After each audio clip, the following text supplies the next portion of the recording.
involved? Was there a sense of, actually, we better get something together here, lads, we're having too much fun? It did get, after some way into the shoot, it did get like, you really did, and I've never known it before, you really did have to think, is the camera working? Is the camera on? Because it did seem to be kind of seamless. Because if you sit around with Rhys Ifans and Rhys Darby, we must be the only movie in the world with two people called Rhys in it, Nick Frost and all those guys, and they just shoot the breeze and are terribly funny all the time anyway, and then they are required to do it on camera, and it was, after a bit, you did have to wonder whether you were in a movie or whether this was whether this was the coffee break. There is that Hollywood rule that usually, you know, a hard shoot makes it for a great film, and if the shoot's too much fun, it's almost, oh, we forgot to make a film. Yeah, no, that could happen. There was always that danger. Well, I'm wondering, you are, of course, one of the world's greatest method actors, so I'm just wondering how William Francis Nighy becomes Quentin, the radio station boss. I have no idea. If I could give you some, you know, load of old sophisticated nonsense, but I have no idea. I look for clues in the script. Richard Curtis is a brilliant man, so he tells me what to do, and I just try and follow his instructions, generally speaking. And Joanna Johnson, who did the costumes, gave me some of the coolest outfits I've ever had in my professional life, which took care of the way I walked. You're back here in Curtis Land, you were in Love Actually, and there's a kind of an accusation with Richard Curtis. He's a very sweet man and a very funny man, and many of the stuff he's been involved with, like Four Weddings and Bridget Jones, have been wonderfully well received, but there's always that sense that everything's happy and everything's you know, a little bit too fairy tale-ish, and I don't know whether that was in any way a concern, whether you felt, well, I should try and bring some kind of grit to this, or whether you felt, well, no, this is a Richard Curtis film, that's what we do. Well, he tells, it's like when people say that films are searingly honest, they're always serially, honestly grim. Well, this is searingly, honestly cheerful.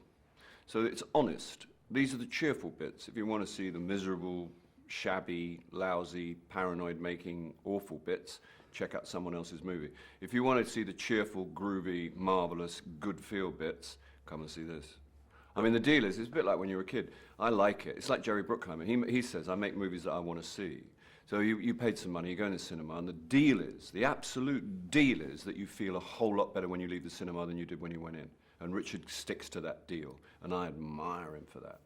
But there is I couldn't help but feeling, I'm old enough to remember K-Tel, and I thought if K-Tel made movies, they just might make it like this. That sense of very, very pop-driven, naturally enough, because it's a radio rock, and they're going to play a lot of the great hits.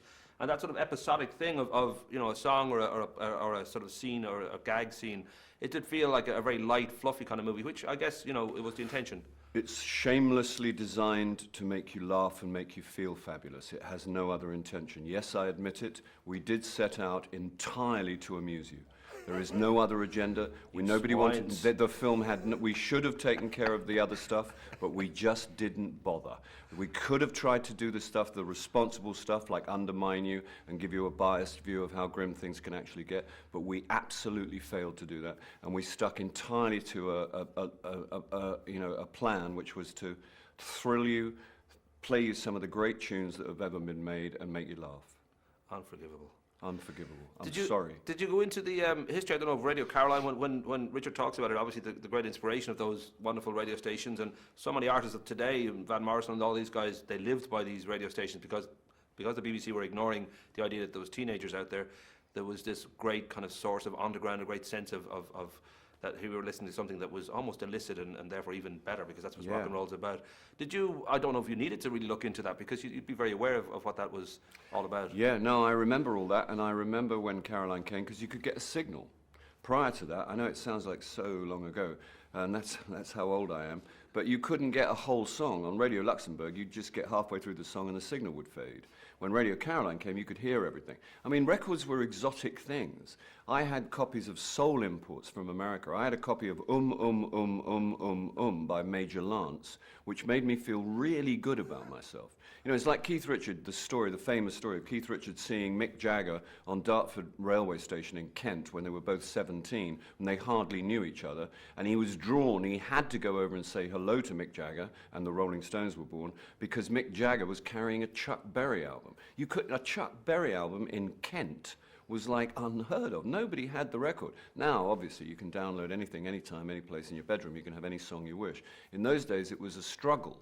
And then to have Radio Caroline come along, and you could secretly, when your parents, just like the kid in the movie, when your parents had calmed down and the lights had gone out, you could sling it on and you could hear all of it. And it sounds crazy now, but it was like a big deal. I like the fact that Richard really gave you one of your greatest roles in the great Billy Mack, and in a way Billy Mack is like Quentin. There's something vaguely criminal about him, something that you wouldn't be surprised if you had spent time somewhere with bars in the window. And I don't know if there's something in you that you kind of recognise, well, yeah, I kind of have that in me already. I look a little bit like I've been up to something, and I may do something again. Maybe. It's like somebody once, I was on a red carpet for Pirates of the Caribbean, where I had the honour of being in the same film as Keith Richard. And one of the American journalists said, I understand you're a very good friend of Keith Richard. And I said, no, I just look like I'm a very good friend of Keith Richard. So I think I just got the look. But there is an element. Yeah, I mean, it was another world. You know, the movie does kind of give it to you visually. There is the grey world, and then there was, it seemed, a world of colour, which you were hoping to join, hoping to enter. And I wanted to be in it. I wasn't very good at knowing what I wanted to do, but I was extremely good at knowing what I didn't want to do. And what I didn't want to do was to live in a world where you knew where everything was going to be in 25 years. You knew how much you were going to be making in 25 years, and you knew and you had to go to the same place every day. And the music was a part of it. I left home on the strength of the first Bob Dylan album.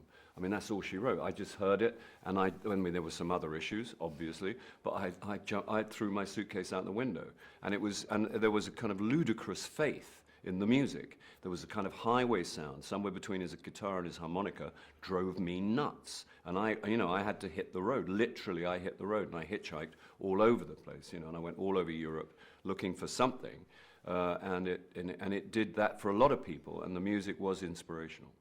That sort of early kind of, I suppose the hunger for something else, for that sense of adventure, I mean, did lead you to almost become a criminal. I know that you at one point, to impress a girl, you swiped a bar of peach kernel oil soap, which worth 95p. I talk too much. Which does suggest that it could have had a very different life than sitting here. You could be behind bars.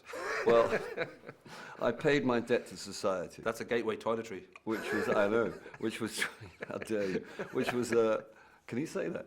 Which was £28 I had to pay for that, and I had a criminal record. But yeah, no, and she wasn't impressed either. That was the terrible thing. But there you go, girls, what can you steal say? something for a girl. I know, bar of soap. You're obviously, like me, a very attractive man, and I don't know whether hitting 60 on December 12th is any kind of, register of feeling, oh, here I go, I'm 60, or whether it's just no idea what age I am. Apparently, 60 is the new 40. Cool. So I've been told. I'm working on that. And everything works. If you could make it official, I'd really appreciate that. Yeah, no, listen, I'll have words. No, everything seems to still operate. They still keep giving me jobs. I can still get into a pair of tight trousers. What's wrong? No, I don't really think about it. I kind of got started late, so I'm on a slightly exploded schedule. I'm on a different schedule too. Yeah, I think you're going to have your midlife crisis when you're 75. Yeah, so something like something to look forward to. Probably. There's not many Radio 4 kind of actors who manage to get on the cover of magazines, especially Sunday Times magazines, and get 4 or 5 pages. I don't know whether this sort of surprises you because, in one way, you're not a typical movie star, and in others you are, because you've been in some of the biggest movies the last 10 years, and people know who you are. Does that kind of catch you by surprise? Yeah, it's a complete surprise to me. I had I mean, how can you see it coming? And I had a very recognizable kind of English actor's career, which I wasn't complaining about because I had a gig, and I had and lots of the the things that I would want to tell my grandchildren happened to me before most of the world was aware that I was around. I mean, and a lot of them happened in the theatre because I've worked with some of the I've been incredibly lucky, and I've worked with the greatest writers currently writing, some of the greatest artists, actors, and directors. But the whole idea, the whole sort of phenomenon of any kind of public recognition to this degree, yeah, it took. But it's happened gradually, so it's been nice and easy. And I'm glad that it didn't happen earlier, I think, because it probably would have killed me. And do you still believe, I have to wrap up now, but do you still sort of have that dream of, we say, 40 years' time or 45 years' time, that when you finally lay down to rest completely, you'd like to be in a crag and out in the Nan in the west of Ireland? I don't know whether that's still on your mind. Yeah, I did always want to retire to the west of Ireland. My grandmother came from Cork, and I always had that romantic idea that I'd die on the road home